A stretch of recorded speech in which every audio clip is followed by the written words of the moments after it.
બ્રહ્મપુરી ગામ જવાનો રસ્તો બિસ્માર હાલતમાં છે।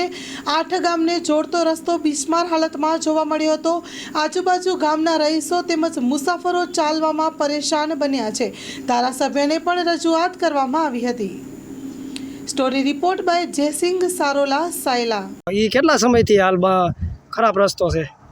મારા અંદાજે 5 થી 6 વર્ષથી ખરાબ છે અને આની સતત રજૂઆત કરેલી છે અને અમે આજુબાજુના 8 થી 9 ગામડાના લેટર પેડમાં લખાણ કરી અને રાણા સાહેબને અને જે આપણે સાંસદ સભ્યશ્રીને અને મામલતદારમાં બધી રજૂઆત કરેલી છે।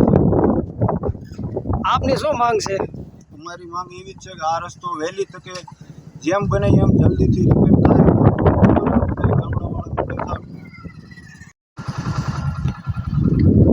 શું નામ તારું?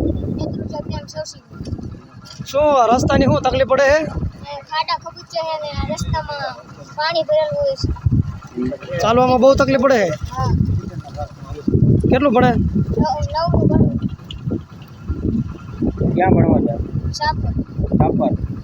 તારું ગામ આ રોડથી કેટલું અંદર છે? 4 કિલોમીટર 4 છે। હા, માંગ છે મીડિયા સમક્ષ રસ્તો સારો બનાવો। મેં કરેલી છે ઠરાવ દ્વારા, કાંઈક ગ્રામ પંચાયત દ્વારા? જિલ્લા પંચાયતની અંદર કરેલી છે, તાલુકા પંચાયતની અંદર કરેલી છે, સાંસદને આપણે પત્ર લખેલો છે, ધારાસભ્યોને આપણે પત્ર લખેલો છે અને ધારાસભ્ય અને સાંસદને અવારનવાર રૂબરૂ રજૂઆત કરેલી છે, છતાં અમારું નિવારણ હજી આવતું નથી। છતાંય પૂછ્યું એટલે કે તમારા રસ્તા મંજૂર થઈ ગયા છે, મંજૂર થઈ ગયા છે, પણ મંજૂર થઈ ગયા તો કેદી અમારો રસ્તો બનાવશે? હા, મીડિયા સમક્ષ શું તમારી રજૂઆત છે?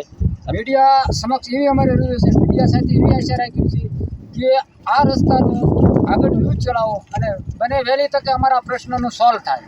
અને અમે મીડિયાનો આભાર માનીએ છીએ કે અમારે આ મીડિયા અત્યારે આ ગામડા સુધી પહોંચ્યું અને અમારો અવાજ ઉઠાવ્યો, બરાબર।